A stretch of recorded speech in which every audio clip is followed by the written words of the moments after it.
people making fun of. I have friends or people I went to high school with that named their kids those names that you see in those memes. Yeah. And I don't know where they come up with them. It looks like alphabet soup to me.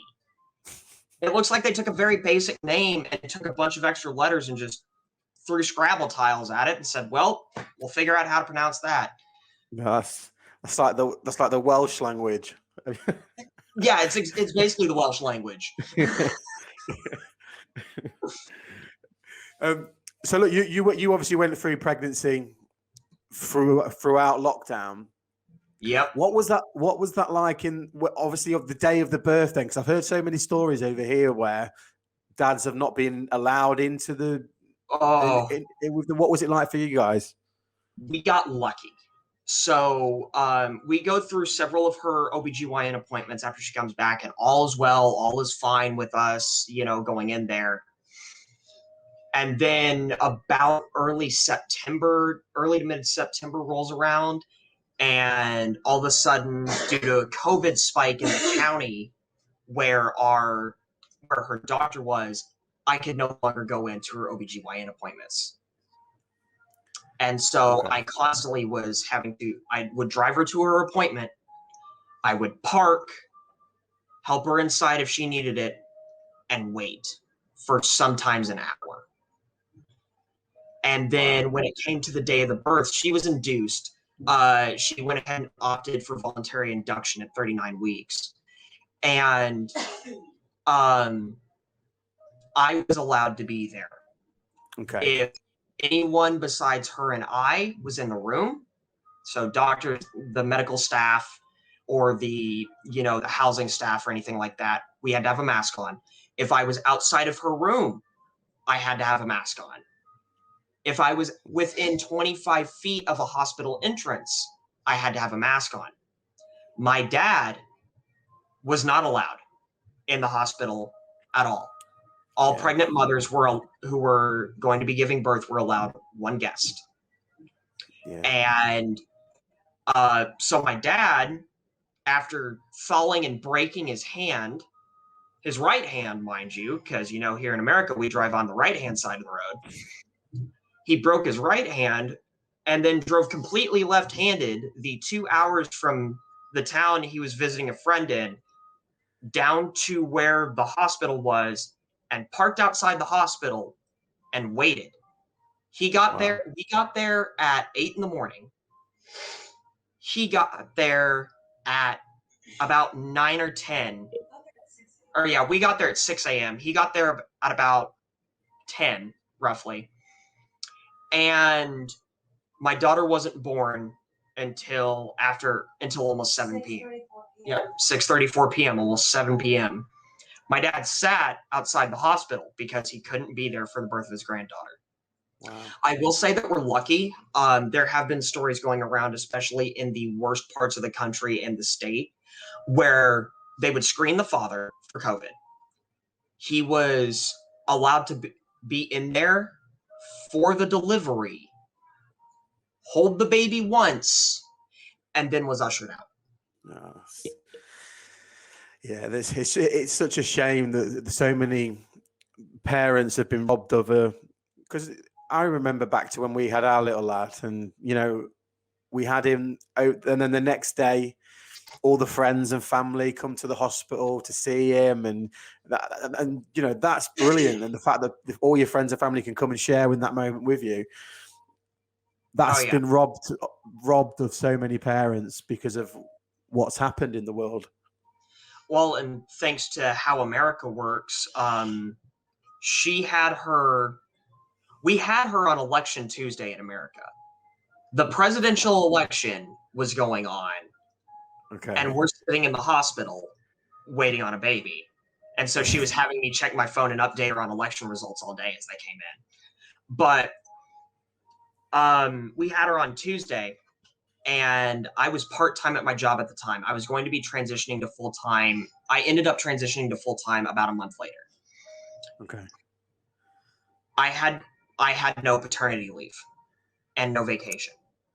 I used up all of my sick time I had at the time, or a good portion of it, to take Tuesday, Wednesday, and half of Thursday off. And I had to be back at work. Back to And work. I had to leave my fiance at home with a 3-day-old daughter. Yeah. Because, well, working in this country. Anyway. Yeah. No. Do you know what? I wrote a blog recently about maternity and paternity and the difference between it. And I don't know what is the standard there if you were normally employed. What is the standard paternity? The standard paternity is employer decides, because Oklahoma is a right to work state. So that means we don't have unions. Okay. Or you don't have to have a union. And so it's employer decision on maternity and paternity leave. So for me at my job, they instituted the paternity leave policy about 2 months before my daughter was supposed to be born. And I went, oh, cool, I'll check this out. I had to be full-time to have the 6 days of paternity leave. There is technically a way for mothers in Oklahoma to argue to get up to 3 months of paid maternity leave, but jobs will circumvent that. A lot of jobs will circumvent that by either not hiring a mother who's more than 2 months pregnant, and finding another reason not to, or finding an excuse to fire her that's not tied to the pregnancy. Yeah, I mean, that way it's not wrongful termination. That's it. That's incredible. I mean, we moan about what we have here, but I mean, there it sounds even worse. Here in the UK, the mother gets 9 months paid, and then they can have the final 3 months unpaid.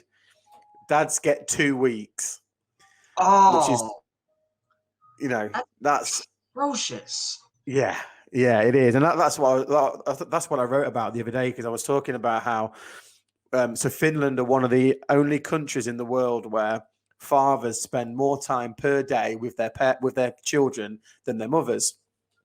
And the way they look at paternity leave is that they have each parent gets 7 months paid paternity leave in Finland. And they do that because they recognize that those early years is all about bonding with your family, and not just about mum bonding and struggling and dad going back to work. It's about fathers being present.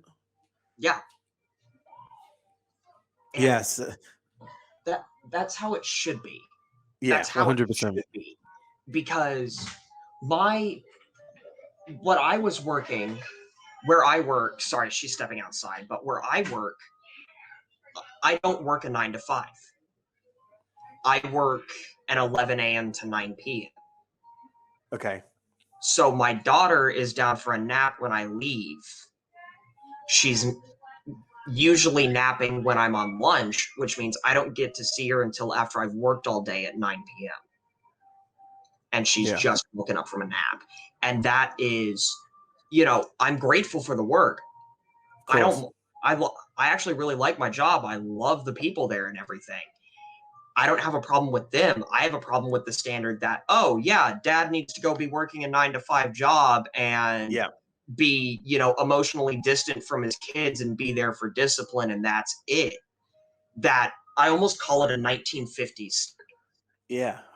Because that's how a lot of people viewed parenting in the 1950s. I think even later, some of the dads I've spoken to, their parents were 70s, 60s, 70s. It was still the same.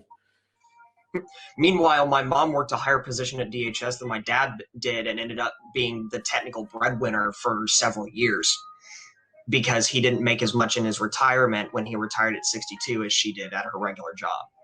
Wow. Because even holiday for you guys is, and I was reading about this recently, I think the average holiday leave for Americans is about 2 weeks, isn't it? Week to 2 weeks. For a standard working position, if you're any sort of supervising position, it's going to be a guaranteed of minimum 2 weeks. If you're upper level management in a corporation, at mine, which, it shall not be named. I'm not going to do that to my company, Of but course. I believe it's our regional area managers and higher can get up to 20, and corporate office workers who are salaried can accumulate 28 days Okay. of paid leave. So they can accumulate a solid 4 weeks. Yeah. Because once you hit salary, you accumulate it based on days, not hours, because you're not getting paid by the hour, you're getting paid fixed. And, you know, the average is about 1 to 2 weeks. The only way you get any sort of good vacation in this country at this point, unless you work for certain companies who are great about it, is being a teacher. Yeah. Is literally being an elementary, middle school, or high school teacher, not even a college professor, because college professors still sometimes end up teaching summer or interim classes. Of course. Meanwhile, as a high school teacher, you have summers technically open unless you're doing something like athletics or music or arts. You have 2 weeks at Christmas. You have a week in the middle of the spring typically, and you have 3 days in October usually. Not to mention in America, or at least in Oklahoma, we still get Good Friday off before Easter. Wow. And we also get Labor Day off and things like that. So the teachers and students get a lot of breaks. But the flip side of that coin is my starting salary would be about $20,000 a year, US. Yeah. And that's manageable for me. But the only reason that's manageable for me if I do that is because I've already got a home and land that's paid for. And the only bills I have out there are my natural gas bill and electric, and and $300 US of property tax a year. That's it. We've got a water bill. I don't have rent or a house payment.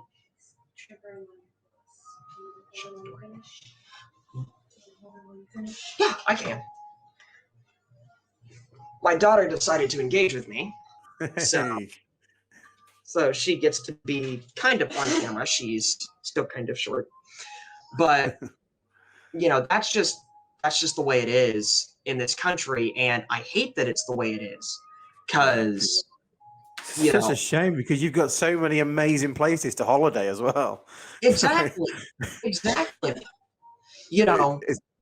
It's one of that's what I always come that way. That's my always, California, Texas. I spend a lot of time in Texas. Texas is great. New York City is beautiful. I've been to most of the continuous United States. And I will say one of my favorite things I've ever done, and like I said, I get claustrophobic in cities. In any city, any town, more than about 150 to 200 people, 200, not 1,000, 100 people. Yeah. I start getting claustrophobic after a little while, and I have to get out, go for a drive, do something. And New York City is still one of my favorite experiences I've ever done. I went there. I saw Phantom of the Opera. She's still mad at me about it. Mad? It's a great show. Oh no, she's mad that I got to see it and she didn't. Oh, she wasn't there. Yeah, I got to see it and she didn't. And I saw it when they were still dropping the chandelier into the crowd. Yeah, of course. I've got a friend who lives in New York. He lives in Long Island. Okay. And I tell you, their property tax there, I think you mentioned property tax is like 300 quid a year for you. He pays 43 grand a year. And to give you an idea, that $300 a year for me is for 80 imperial acres of land, 80 US acres of land. Wow. It varies from state to state. I don't want to think about what property tax is living in a town, Yeah. Yeah, I think Texas isn't too bad, because I think long term that's where I'd like to end up, but it's not too bad property tax there. Some of my family members have farm in Gainesville, and the property tax isn't honestly horrible, and they've got a few hundred acres, as far as I remember. Yeah, Jesus. It's holiday wise, it's standard in the UK is 4 weeks. most of my working life, I've always had about 6. And even then, it wouldn't be enough. Not to rub it in. Oh, no, that's 100% correct, because, even with jobs where you get a lot of holiday leave, holiday in general here, any sort of vacation, it never lasts long enough, because a lot of jobs won't let it roll over into the new year. So if you don't use it by the end of the year, it's gone. Kind of I thing.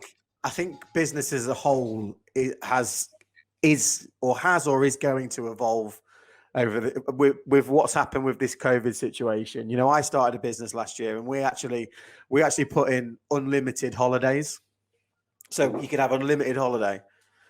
And I did that because I read this report about this tech company in the States, actually, and they've been going like 7 years, and they'd really struggled to grow the business past a certain point. They just couldn't do it, and staff retention wasn't great. So one of the things they decided to do was just give everybody unlimited holiday. Oh yeah, and see how it would go. And do you know what? Nobody took more than 32 days. The average was 20. And actually, what they found is staff productivity grew by 30%. Staff retention was just perfect. Nobody wanted to leave the job. And the business grew, importantly, by 78%. And they didn't do anything other than change holiday for their staff.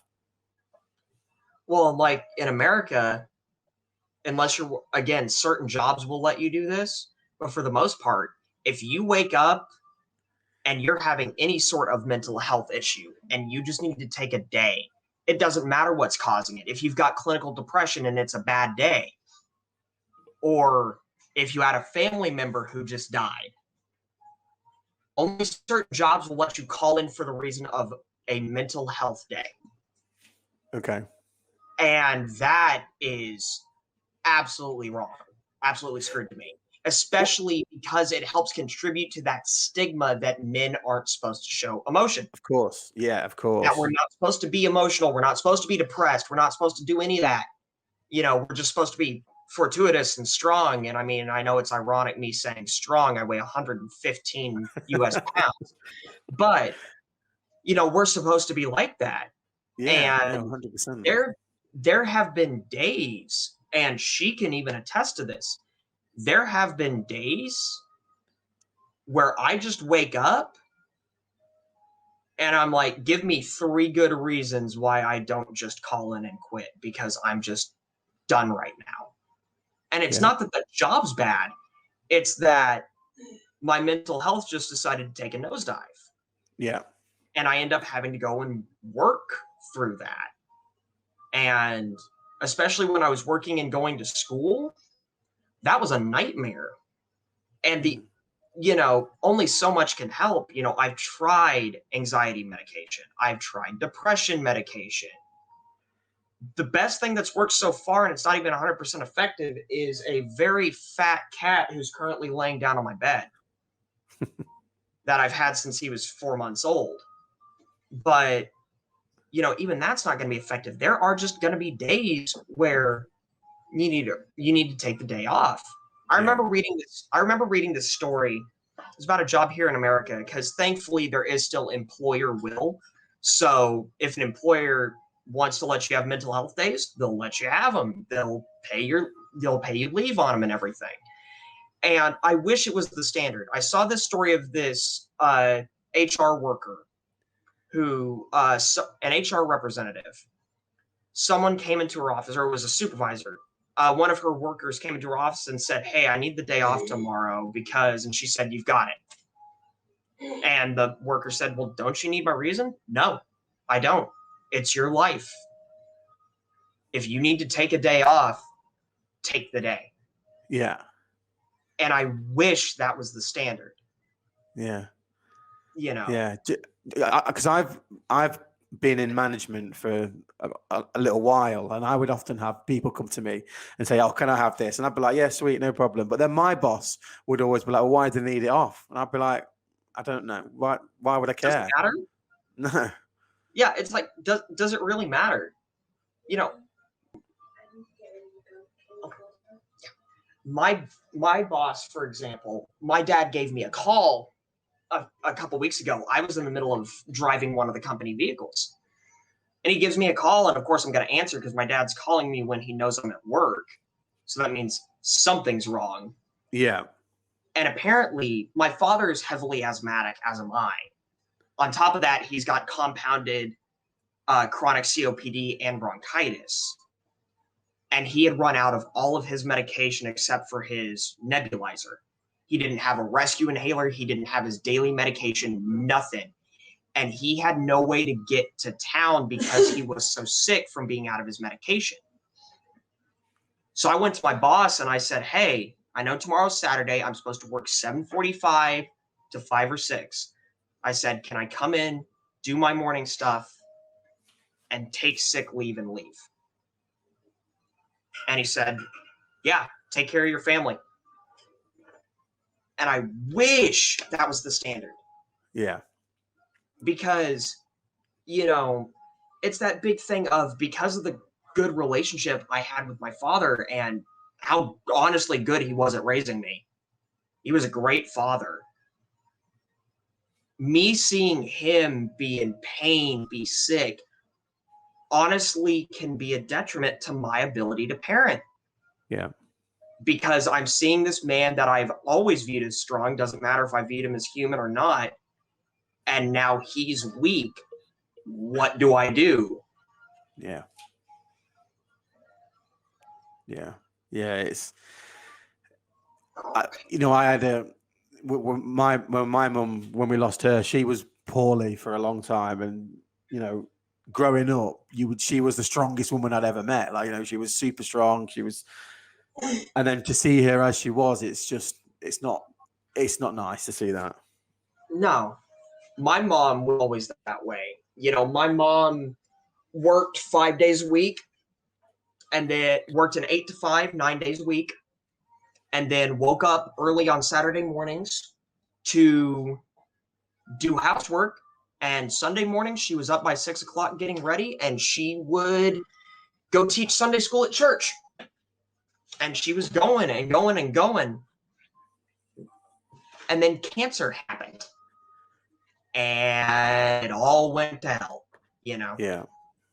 I spent an entire summer after my sophomore year of college, just being in my bedroom, living at home, with my mother dying in the other room. Yeah. If that doesn't permanently mess up your mental health, I don't know what will. When you've got a strong relationship with a parent and then all of a sudden you're watching them go just downhill. I was gonna ask, what is the support nationally from the government institutions on mental health over there? What is there any support, or what would somebody do for you?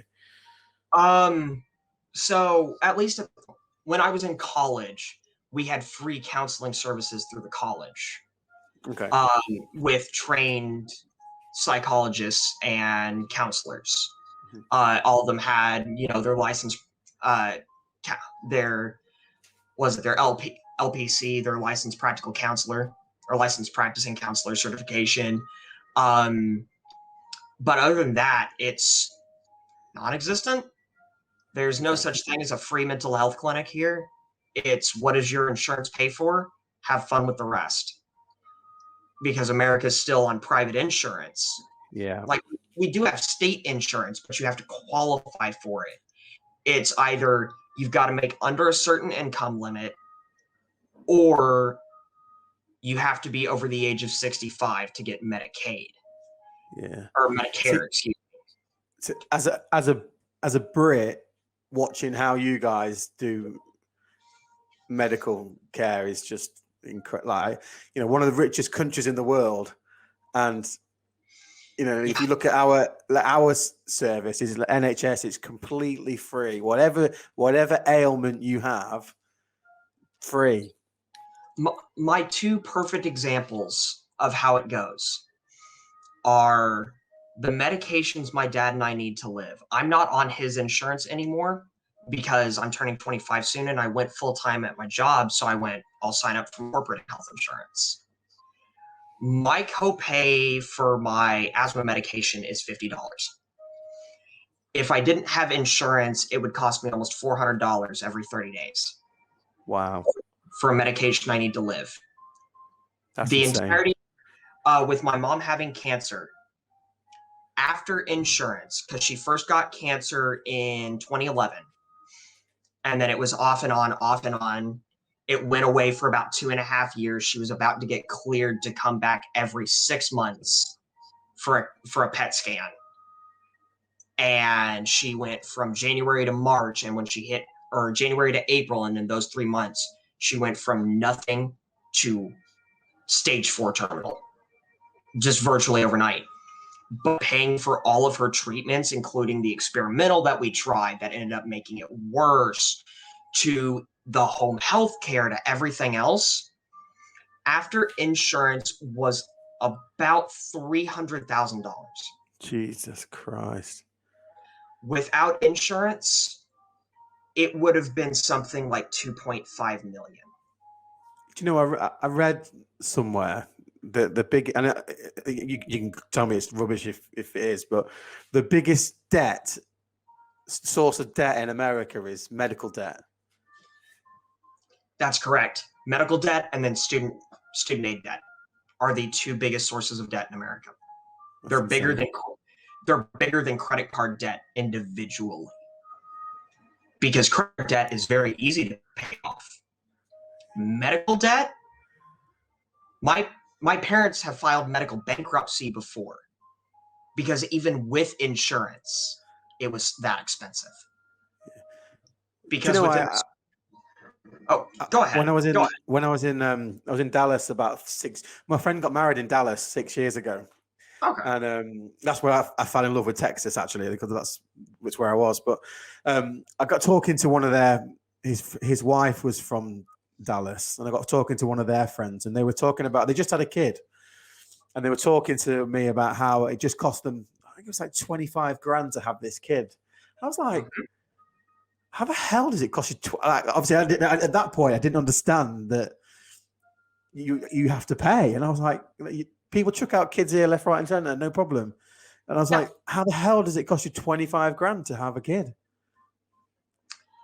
We got very lucky because my fiance had the state issued insurance because being under the income threshold, which pays for everything.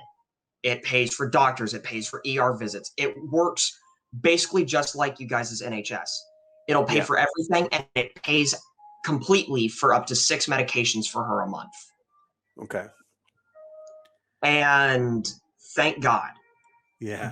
Giving birth in America, I don't know whether they gave you a breakdown, but there is a fee for skin-to-skin contact with your baby after birth. What? If you want to get that initial skin-to-skin, which is actually really good for both the mother and the baby, that initial skin-to-skin right after they wipe the baby off and wrap them in a blanket and set them on you, that costs money. That's disgusting. That costs money to do. And even then, the health standards have always changed.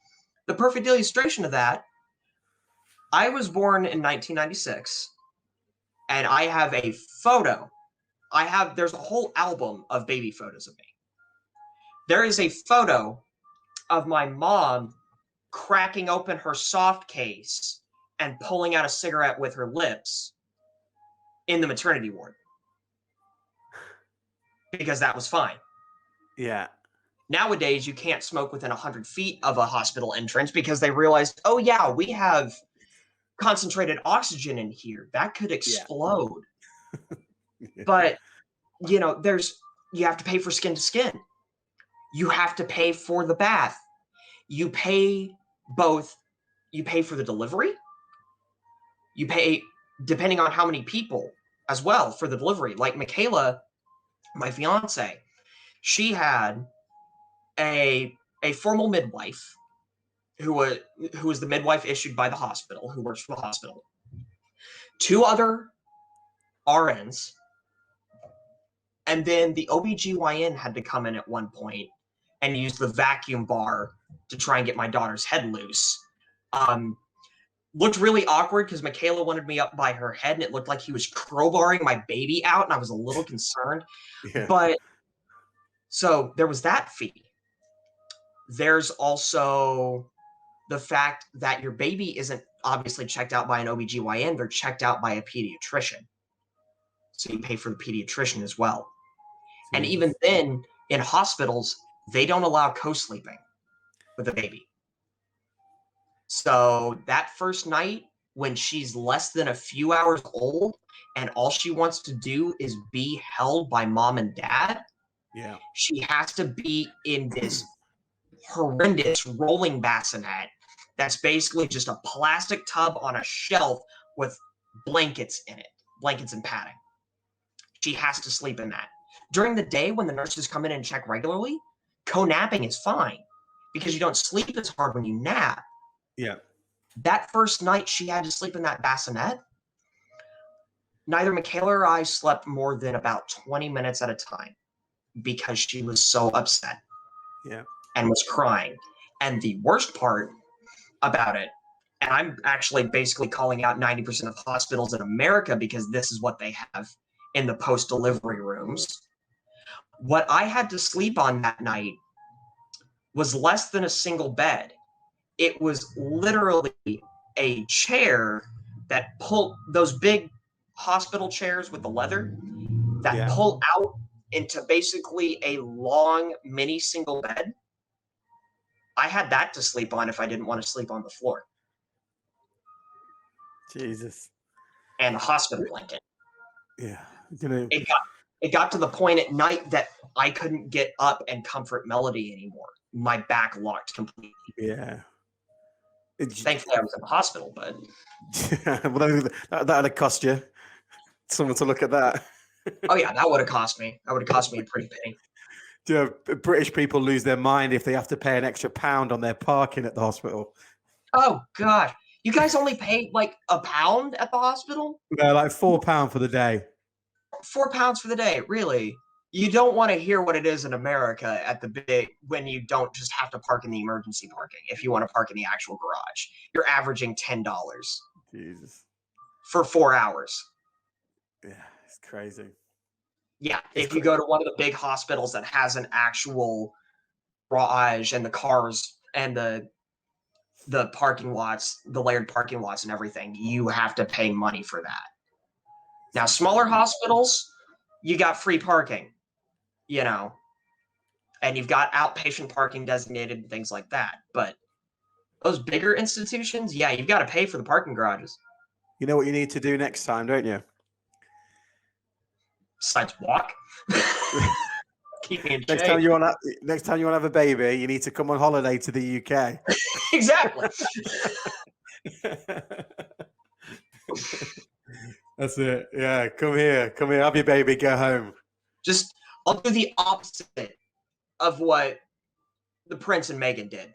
I'll just go to you guys to have the baby instead of. Yeah, of course. I suppose I can't have you on. As soon as you brought it up, did you watch the interview? I did not. I heard bits and pieces of it, but at the end of the day, I'm a blue-collar working-class American.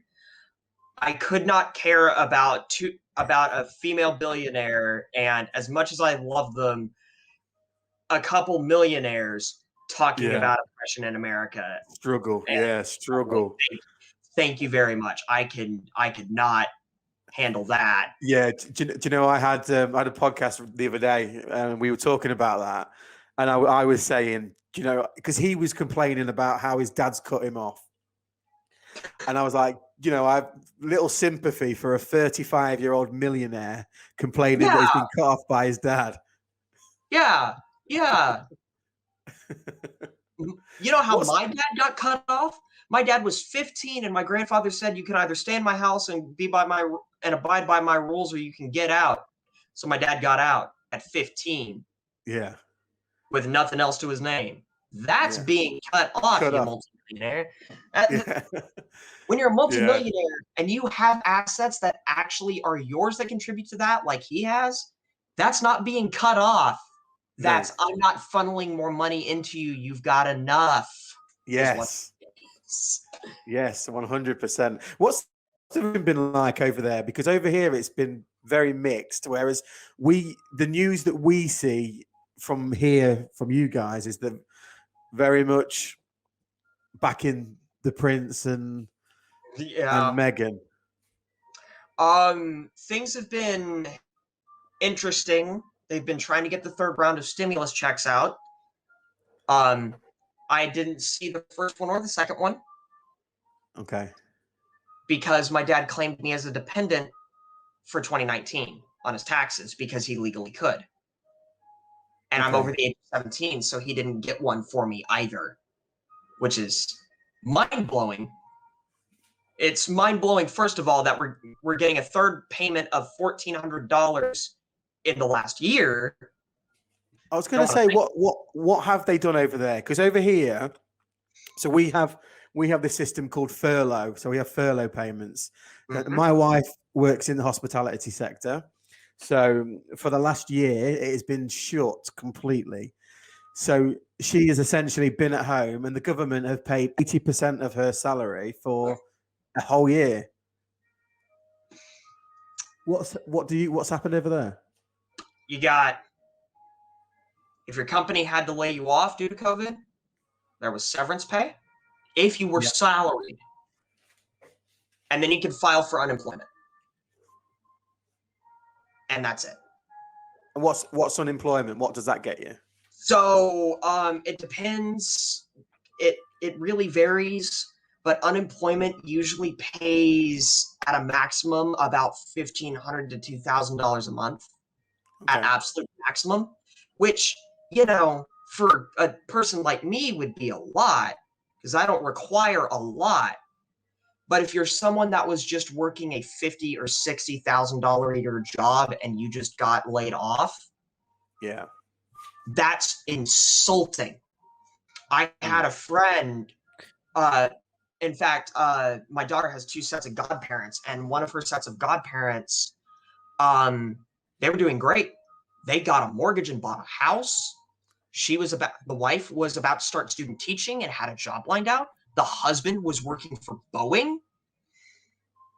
And then COVID hit, and he got laid off from Boeing. So they were having to make mortgage payments. And he went from making $50,000 a year to the quickest job he could get was being a pizza delivery driver, which meant he was probably making $8 to $10 an hour plus cash tips. Yeah. And working 40. And that's all they've done besides those. They call them economic impact payments, which was that initial, I believe it was 1,000 plus that the other 1,400 plus this new 1,400 that's supposed to be coming out. That's it. And don't get me started on the mask because the governor of my state won't even wear a mask properly.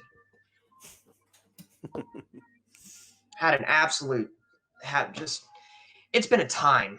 It's been a time, and it has not been handled well. Thankfully, we're getting the vaccination out. Thankfully, I've had my first round of the vaccine, and and I need to go in and get set up for my second one. Yeah, I had my first. Thank goodness we're getting that out. And, not naming names about any political figureheads or anything like that in this country. That's what happens when someone cares about the health of the populace and not the health of the pockets. Yeah, I was going to say, has it changed much since there was a change of management? Honestly, kind of the same, kind of different. At the end of the day, it's still an elderly white man running this country. So, President Obama's still been the only exception. Yeah. But it has been nice in the fact that we now have a first lady who has a doctorate in education. Yeah. And so there's a real push to improve education in this country. Because dare I ask you which way you voted? I don't care. I've got my dad on my side. My dad and I both voted for Biden. Okay. We both voted for Biden. In 2016, we voted because America is a two-party system Yeah. in the fact that there's two huge parties and then there are smaller parties that can get on the ballot. And so my dad and I in 2016 voted for the libertarian candidate instead of for the main two candidates because, well, that's just another rabbit hole by itself. And we saw how one of those went. So, Yeah. I was in America. I was in New York on election the day before election day 2016. And I was out with a couple of friends in a couple of bars, and I'm one of those. I'm a bit of an idiot when I've been out. I'll just talk to anybody. Like you'll sit down with me, and I'll be off. I'm off talking to anyone. And I was just, especially as a Brit in America, it's people like to speak to you. Exactly. So I was just going around going, "Oh, who are you voting for? Like, who is it? Trump or is it Clinton?" And honestly, this is no exaggeration. I think 90% of the people I asked all went Trump. Like it was like through gritted teeth, they were voting for Trump. It was like one of them said, like, "This is the best of a bad bunch." Yeah. Something that didn't age well that I shared on Facebook was two of the other former Republican candidates for the 2016 election tweeted that everyone should vote for Hillary if they didn't get it because they'd rather her over Trump, and then proceeded to 110% support Trump when he got elected. That's just how partisanship works in this country. I've got friends and I've even got some family members who will vote red or vote blue no matter who it is. They don't look at the person, they look at the party. Do you know, I was talking about this to my wife very recently, and because we're very similar in that we have two main parties, red and blue as well, Conservatives and Labour. There are smaller parties, the Liberal Democrats there, but if you're looking at 100% of Parliament, 90% of it's taken up by red and blue. That's how it is. Before the last election, before an election in 2016, there was this poll on Facebook where it gave you all the manifestos and asked you a question, and you had to answer, which you preferred. The political action calculator. Yeah, of course. And my results came back. I think it was 40% Conservative, 40% Liberal, 20% Green, and I suppose my point there is, like you said, so many people tie themselves to that one team, and no matter what they say, no matter what, that's the way they're going. And I'm one of them people. Like, if I say to you, "Listen, it's raining outside today," and you go, "No, it's not. Look," I'd go, "Oh, all right, okay, yeah, maybe that's not right," and I will change my opinion based on my view of the. Change it based on evidence. Yeah, I know people 100%. Who don't. Yeah, it's very different living in a country. Well, I mean, you've seen it too. Believe me, I kept up with Brexit happening.